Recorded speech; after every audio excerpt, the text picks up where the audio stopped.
Yo. How's it going? Woo. Good. Yeah. So growing up, I was definitely like the husky kid is what they used to call it. Thick Coke bottle glasses, just super nerdy. Yeah, it was really tough. I got bullied till recently, and then grandma had her stroke. The power dynamic really changed after that. I'm in charge now. But no, I was always into rap music, you know, a little nerdy white kid, just super into rap music. And my family was kind of racist. They would always say I was like trying to act black, which was like kind of a mixed signal for me because they also wanted me to act like Jesus. So it got so bad with my dad to the point where he took me to a gang rescue and support program. It was called GRASP. I was like 10. So basically what happened, they met in downtown Denver, and it was like 10 of us in the 90s. And it was me, like 10 other kids, and like the scariest gangster I'd ever seen in my life. And I'm pretty sure he was affiliated with the Crips, though, because his monochromatic palette kind of gave him away.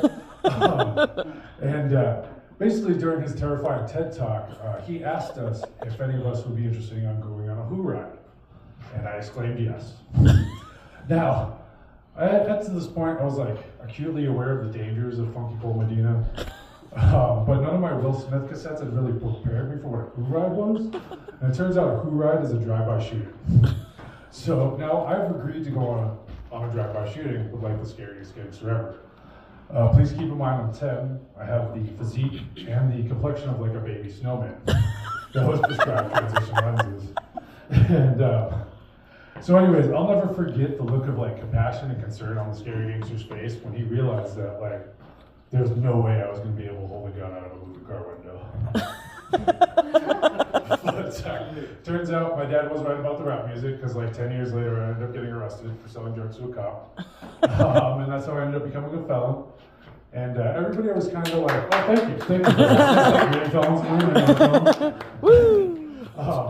But people always think like being a felon is terrible. And I always tell them like it's really easy to get out of destination weddings. I never have to go to jury duty. And if I want to buy a gun, I just have to go to the parking lot of a gun show. But yeah, so when I did get the felony though, it was pretty rough. I ended up putting on a lot of weight. I was in and out of court.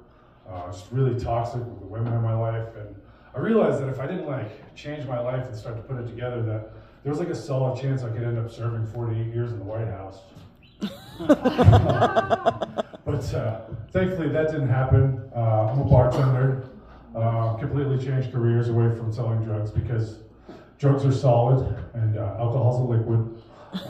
Totally different. But one of my favorite things about being a bartender, I like being a bartender. One of my favorite things is that I get to slowly poison the customers. They think it's their choice, and I make good money. So like I'm basically ExxonMobil. Let's see, where are we at? Christmas shopping, guys. Do Christmas shopping? You guys are like, yeah, I know we just passed. It's over, but that was like a nightmare. Yeah, it was terrible. Yeah, we were out Christmas shopping. My wife got super pissed at me because I wouldn't open the trunk, but the last time she tried to make a run for it. And, but no, it's great. Happy marriage. After 8 years, she still finds me attractive, even though I swim with my shirt on.